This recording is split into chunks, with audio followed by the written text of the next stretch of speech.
Manfredi, thank you so much for joining all the way from Italy. It's a pleasure to talk to you. And maybe to start, would you mind just giving people your background, and in particular, just explain COIMA and kind of its presence in Italy?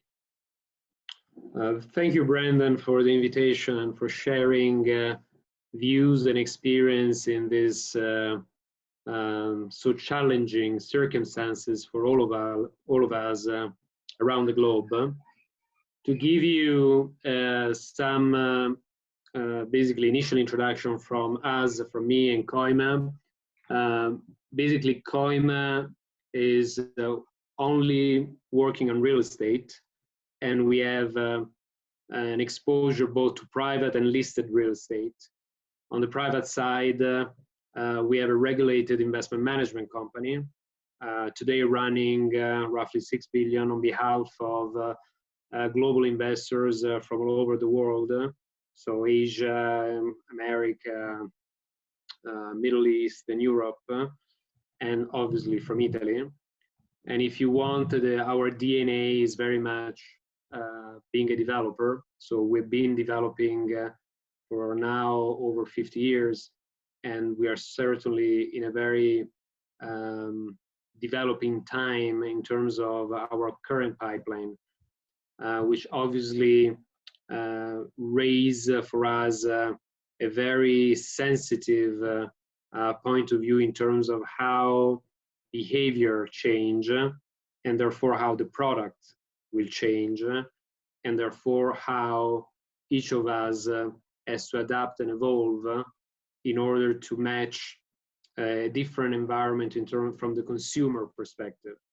So that, if you want, is the angle which I think is important to say, so that while we have our conversation, we understand a little bit our perspective. So maybe this is in a nutshell of the COIMA platform, and obviously I'm the founder and CEO of the company. And for COIMA's assets, it's it's the largest real estate company in Italy. Is that right? It's one of the very active and, among the larger. And I'm curious, just from your perspective, obviously, if we were to rewind to kind of end of January, what was the reaction in the Italian real estate community when news of the coronavirus kind of first started cropping up in the press? What was the initial reaction? Because in some ways, it was the first Western country to be impacted. Curious how that felt for you. Well, I think the reaction is the same very much anywhere, in the sense that the first reaction is very superficial, because you don't know how deep the consequences of the specific event might be. And I would say it's probably natural in a way to underestimate the magnitude of what is then happened. So locking an economy, like every country has done, is an experience which none of our generation, both yours and mine, and yet the youngest generation, have experienced in Western economies. We didn't have the experience of war, which is the only other comparable event, despite obviously very different, that provoke an economy gap, like a locking of the economy. So I think it's fair to say that at least we were not prepared to consider this gap, particularly of this magnitude. And on the other side, to go more in the daily life, the locking has implied clearly for all of us isolation, and isolation implied the activation of a business continuity plan. So while business continuity plan tend to be or have been in the previous years more like protocol, written protocol that you have in your on your table, but truly you never think about having a real interruption. Well, we did have the interruption. So the good thing is that in our experience, we have 200 plus professionals in the platform, and we went remotely from one day to the other, fundamentally. And I've been positively surprised and grateful, if you want, to the team, which keep the continuity almost like normal, I would say, from the first very day of remote working, which now is obviously 2 months. So it's a long time, and we run the companies basically in continuity. Having said this, maybe do you want me to stop? Just if you want to elaborate in whatever direction you like.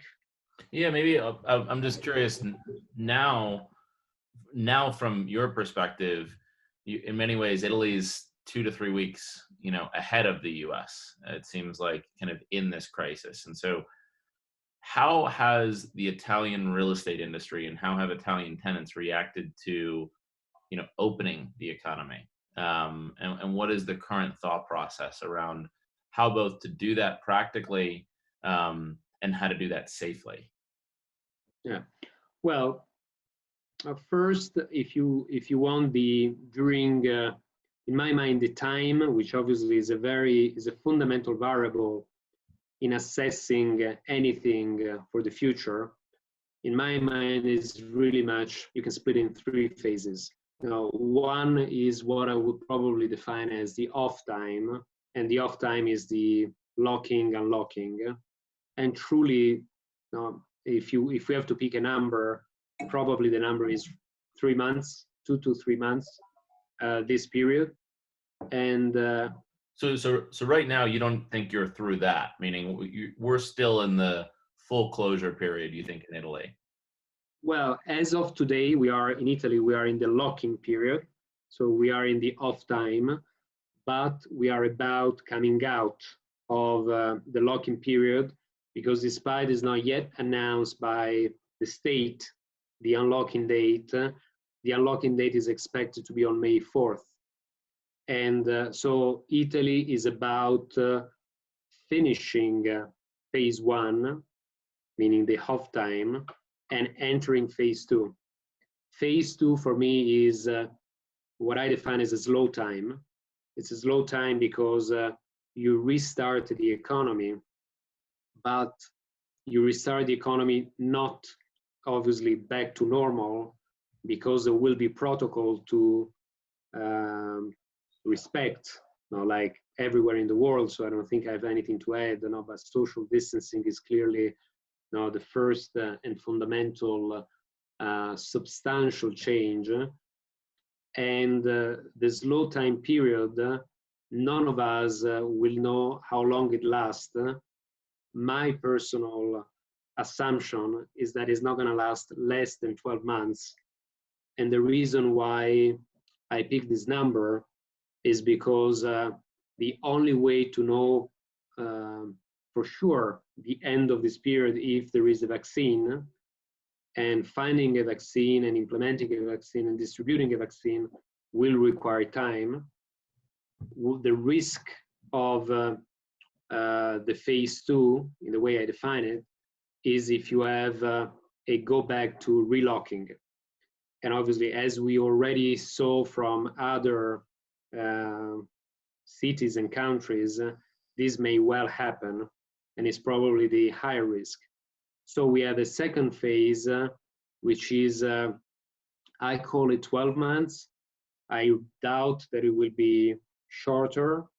It might be longer, hopefully not, but I think picking a prudent figure is probably wise.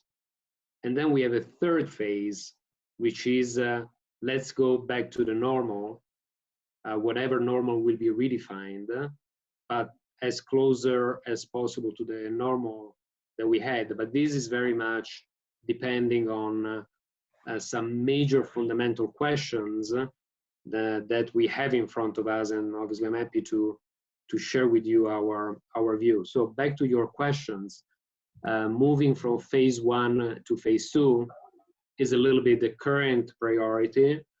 And for example, in our cases, we are setting protocol to clearly to go back to the office and to go restart construction site, which is clearly a major sensitive protocol, because you have many workers going into buildings. So that's obviously less easy to manage comparing to go back to the office, because you have simultaneous, obviously, type of construction while you have a construction site. And we are also setting a protocol at neighborhood level because of our specific portfolio that include the neighborhood of Porta Nuova in the center of Milan. Obviously imply how do you reactivate a part of the city, which obviously has also other implications, because you have visitors, you have tenants, all insisting on the same district. So we're very much into this in this moment, and clearly we're thinking, if you want, two sides of the story. One is you want to reopen in a safe way, which obviously is clearly the priority, but the other one, I think we also have to think that we're human beings, and after 3 months of isolation, thinking about going back to a life for another year where everything is about limiting yourself will probably not generate the best energy and optimism that we will have to all need to react. So the point is, how do we turn limit into way to make your life easier and also enjoyable? So in writing the protocols and thinking forward, there is also that more psychological way of thinking creatively in how the limits can become pleasant.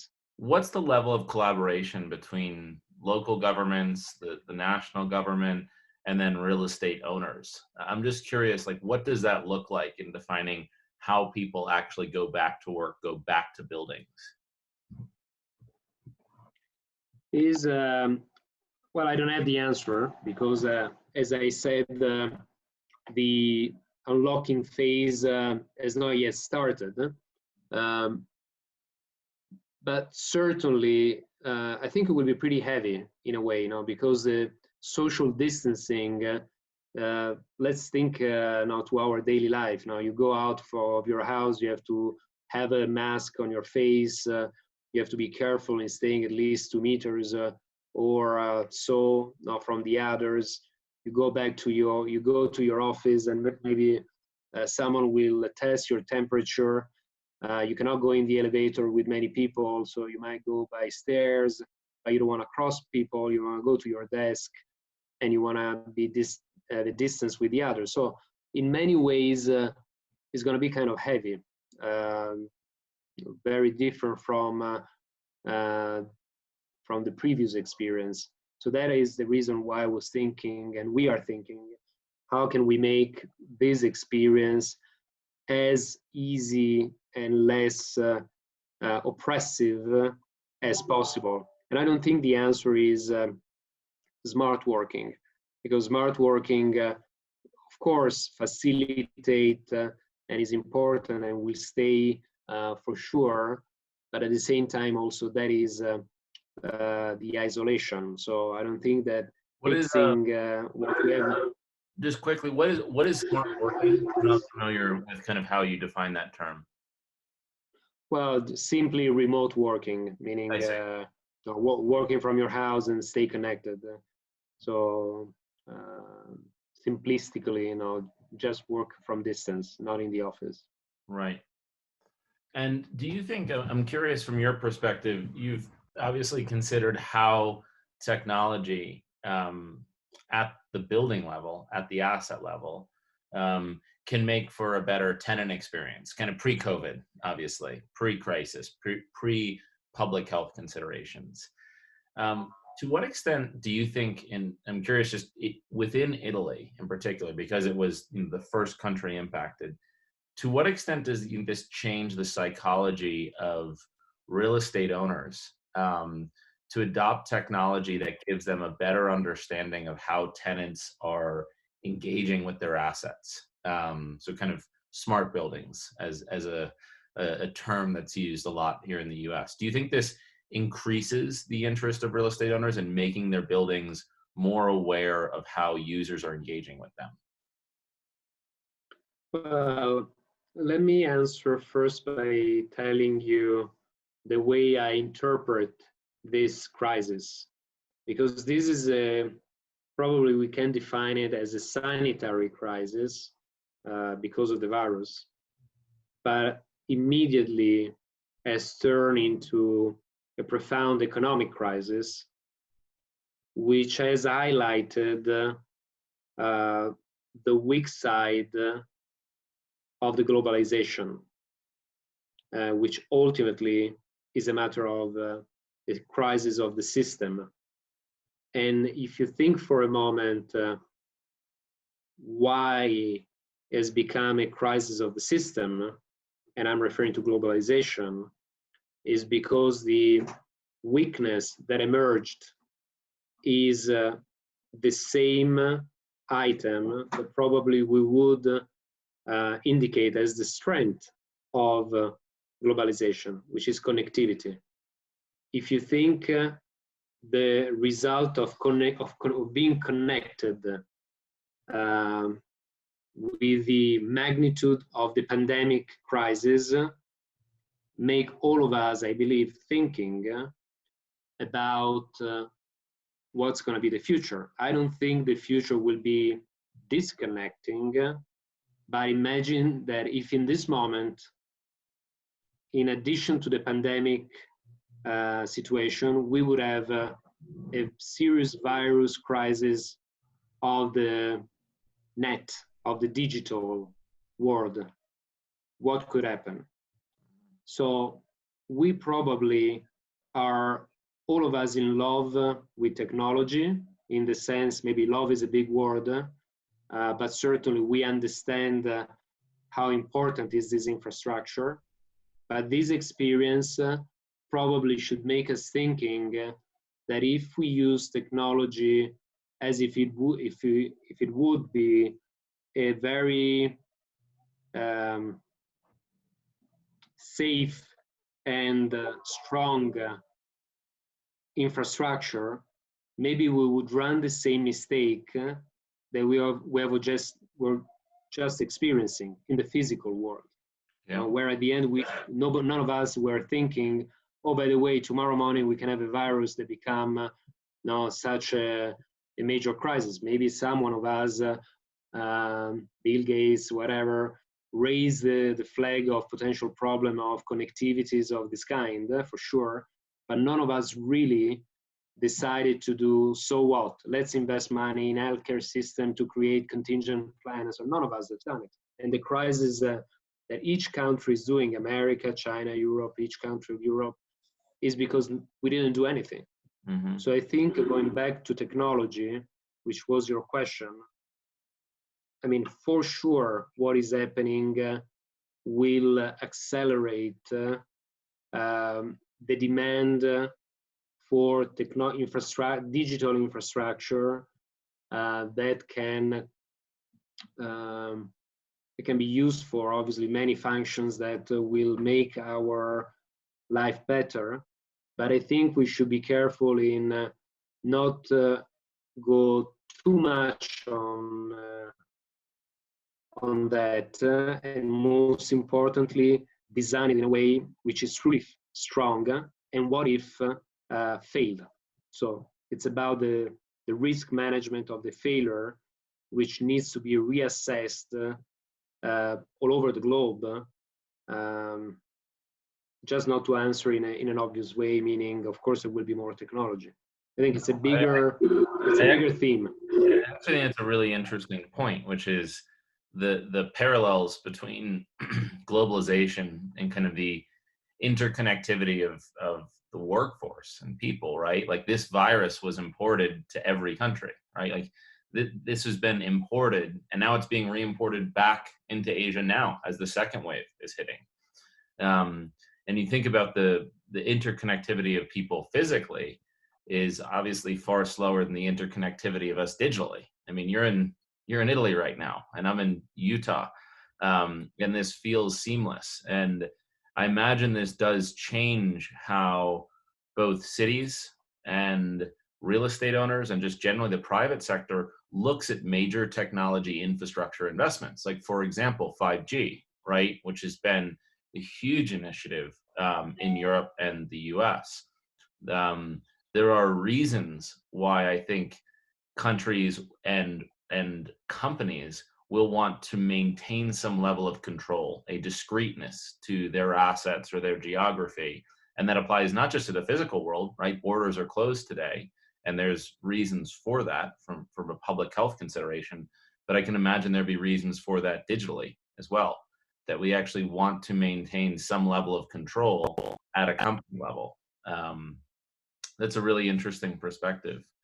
And I'm curious right now, if you were to, obviously we have a lot of US real estate CEOs, if you were to talk to a lot of US real estate CEOs, what advice would you give them? Obviously being a little further along in this process, the US is obviously reacting quite differently than Italy or anywhere, and we have the kind of confounding variable of state versus city versus federal government. But what advice would you give a real estate CEO in the US right now?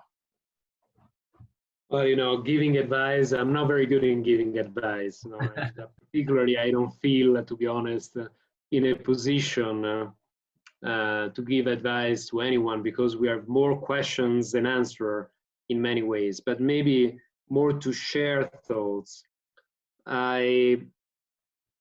I think, I mean, in the thinking to what we're living, ultimately, I believe that each of us as CEOs have short-term task and duty and long-term duty. Obviously, the long-term duty are those that are the most important because are the vision, the strategy, and you don't have to be wrong. The short-term duty are normal duty that you have to do anyway. So I don't think that speaking about short-term duty is in this conversation is not really helpful for anybody, because we all know what we have to do to protect risk from tenants not paying whatever covenants in the financing. I really think that this conversation is pretty like basic and everybody knows what to do. Maybe one only comment which I believe is worthwhile maybe sharing on the short-term duty is that about tenants paying or not paying, I believe that one of the lessons learned from thinking about a connected world is that the survival of the system is driven by not being selfish, but being together with the others. I mean, the system survives if each of us make his own part to make the system surviving, not if we think to ourselves only. And for example, to be practical, when I receive a call from a large tenant willing not to pay the rent, I think that's a big mistake, and it's more opportunistic in the attitude. So I think the real estate industry, from owners and landlords and so on, should really push back. Because one thing is when you have the little pops and moms shop that cannot afford to pay the rent and they call you and say, please help me because I'm an entrepreneur, I cannot afford to pay the rent. And then obviously we have to care. But when you have the big multinational now pretending not to pay, I think that's really poor. And I think all the CEOs have this experience, and I think we should raise the point a little bit. But other than the short-term duty, look at the vision. I think in many ways my vision, maybe vision is too big word, but my feeling from this experience is that ultimately I don't expect major changes from this experience, because the major changes were already set before. So when we talk about climate change and ESG becoming not just be good personally or from a corporate perspective, but really a need to change the products fundamentally, or digitalizations, or all these trends that were already there, ultimately, I believe will keep going and eventually accelerate. So on the major change behavior, I think that will happen. On certain other item, I had more of a question mark. For example, there has been for many, many years, as we all know, the dogmatic statement that bigger is better. So mega city as an urban model is great. Are we really sure that out of this experience, we will reiterate that bigger is better? Or maybe it's a different system. For example, in Italy, we have, as you know, many cities. And if you fast connect the cities, you have cities where the quality of life is better, where you can isolate more easily, where you have less pollution, and blah, blah, blah.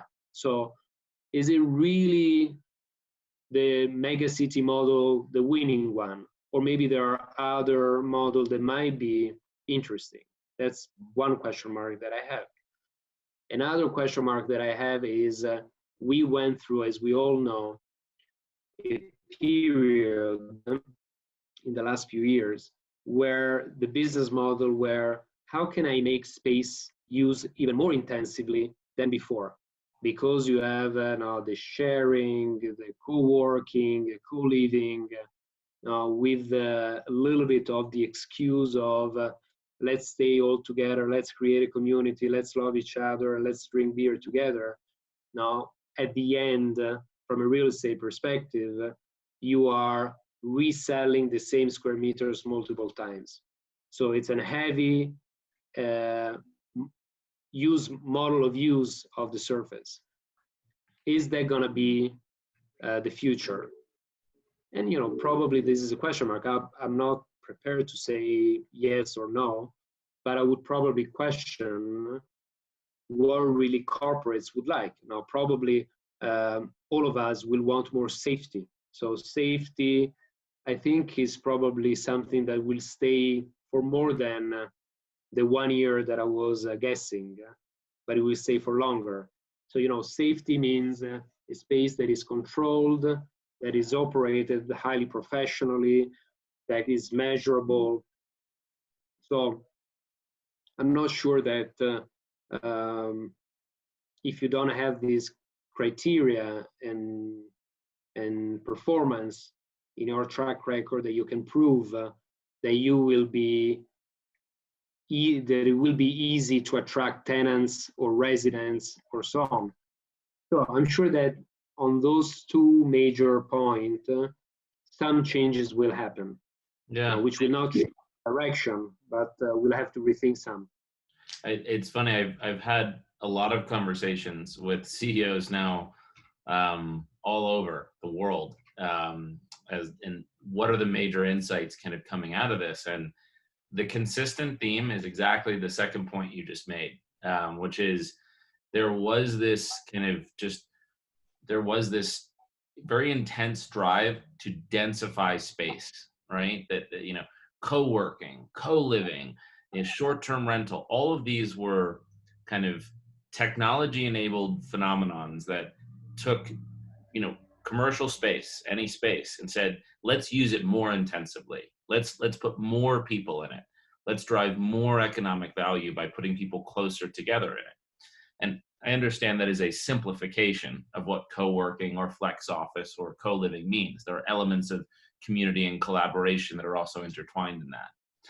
But I don't think many people ever consider the health implications of that. That frankly, having such a dense system of work massively exposes our workforce, our assets, our buildings, our communities to health risks we had never contemplated. And so one of the things I wonder is, um, I don't think flex office is going to change, meaning I think tenants, major tenants, are going to want more flexibility in how they think about real estate. I think that's a given. But what that means in terms of flexibility, I don't think that means working, 2 feet from the next person. And a lot of the way these workspaces were designed, both the kind of WeWorks of the world, where people are packed very densely into spaces, but also even how companies design creative spaces with kind of open work plans and kind of shared desks. I think that the drive to move working in that direction was somewhat misguided. And I think this is a real check and a moment of reconsideration. And I say that almost from the perspective of a small business owner myself. We had a very healthy, very normal debate in my company over whether we wanted to have enclosed offices or open floor plans. And I'm a millennial. I'm kind of right in the sweet spot of where the kind of consumer and demand changes are happening for space. And I can say unequivocally that how I would design an office for my employees today would be very different than 4 months ago, in what I would want. And I think what that means is not necessarily more or less space, but it means more just distance between people and more private space. And I think it's a really interesting phenomenon. And I'm not to get too philosophical here, but I'm curious to get your thoughts on this particular point I've been thinking about, which is so much of what enabled the technology, the growth in the technology sector over the last decade has been the sharing of things, right? That we share assets. You can drive an Uber, which is a shared Uber. It's a shared asset. Airbnb is built on the sharing economy. We are all sharing service. We are sharing assets. We don't own things as much. And so the ownership of homes, cars, just any asset for millennials was on the decline. And one of the things I think this crisis and this moment of isolation and shelter in place that we're in right now highlights is that owning things privately does have value in times like this. Right now, you don't want to be getting into an Uber. You want to be getting into your own car. Right now, you don't want to be going to a shared office space. You want to go to your own office. Right now, you don't necessarily want to be renting someone else's house with shared rooms and apartments like co-living. You want to have your own place. Do you think that is a macro psychological shift, or do you think that's just a moment in time questioning of a larger trend? Well, I think, Brandon, you make a clever comment. Again, I don't have the question, but I have this. I don't have the answer, but I have the same questions, because as you rightly said, will you be comfortable, or me comfortable, in going in this moment, specific moment? You go out and you go in a Uber, or you go and work in a place where there have been many other people on that desk, and you don't know if they've been cleaned in the proper way. Are you putting yourself at risk? Probably, if you would make these questions at this specific time to many people, the answer would be no. So the no will be there to stay or not. Mm-hmm. That's obviously the key question. But certainly, I think, the millennials, I'm not a millennial, clearly, but I didn't even on the other side had the experience of the war. But I remember when I was a kid, I had my grandmommy and that went through the war. So in my childhood, I received when you are a kid, you absorb, no? Maybe you don't know that you're absorbing, but you do. So you absorb experience from someone that is close to you, that speaks to you about scarcity. And therefore, scarcity make other things becoming very more important. But all the generation that has been disconnected from this experience, even indirectly, which are, if you say, the millennials in a way, came up with a model. There was a model of demand and behavior that was very much shaped upon their experience, like all of us. Mm-hmm. And it has been experience of everything is going to be fine, because the last decades in the Western economies have been, generally speaking, pretty good. So you tend to grow up without thinking that things can go very bad. So how the new generation will react to this experience and maybe go back to, maybe more ownership or a different model will certainly have some implication. I'm sure that something will change, which obviously will have an implication on real estate price as well, for obvious reason. Yeah, it's interesting. Like one of the just the macro phenomenons that people are talking about is that you made this point at the very beginning around globalization and a global supply chain. And I think we're up until this moment, I think many people thought of this increased economic interconnectivity of the global supply chain as being a net positive. But the global supply chain was deeply connected to kind of just-in-time production, right? Like nobody wanted to hold any assets. You don't want to hold any inventory of anything. And I think we've seen how dangerous this is in almost a really scary, a really grotesque way, in knowing that, the masks and the gowns that medical professionals are using in the United States are manufactured in China, and we don't hold a lot of inventory of them. Yeah, isn't it incredible? It was I think a shocking realization that the supply chain was so interconnected and was so finely calibrated that a slight disruption could completely throw it off. And I think there's lessons to be learned from that. But I also think there's sociological lessons that millennials are learning right now, which is millennials have very much been brought up in that same mindset. You don't want to have inventory of anything individually. You don't want to have inventory of a house. You don't want to have inventory of a car. You don't have inventory of things that, I know this sounds silly, like toilet paper. You want to basically just order it on Amazon and have it get there the next day, right? So you never, it's a capital efficiency at the macro and micro level that's interesting to look at. And in seeing the reaction to this crisis, I think what it emphasizes is that we don't want things so finely calibrated that there's no margin of error, right? So that I think it's a very good point. The just-in-time model. Every model has pros and cons. Now, I think the model that we're living in for many, many, many years have not shown any cons, any true cons. Mm-hmm. And what you're just saying, it's right, but it's kind of scarcity and abundance. Yep. If you have abundance, you don't want to have, 2 pair of skis or whatever, because somehow you will get it, and these are not primary goods. But when you come to primary goods like the masks, and you realize that you don't find the masks, like in Italy, in many situations, you don't find the masks. And the production is below the demand. Well, to me, the big thing that the world is experiencing, the world I'm referring to, the Western world, so obviously not those that have suffered in the past, but the majority of the Western people are experiencing back scarcity.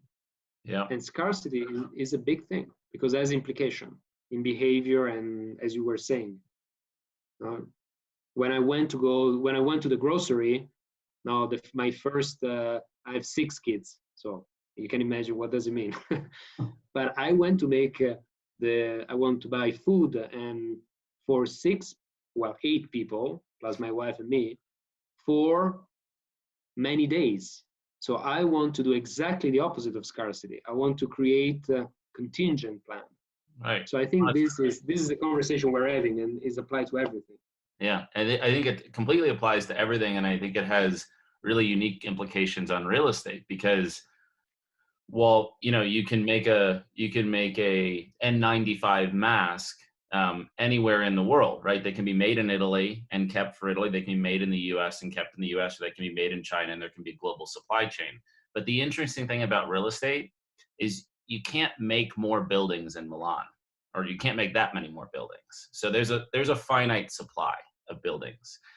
And so one of the things I've been thinking a lot about is, the production of goods, right? We're seeing the limits of globalization and kind of extreme interdependence.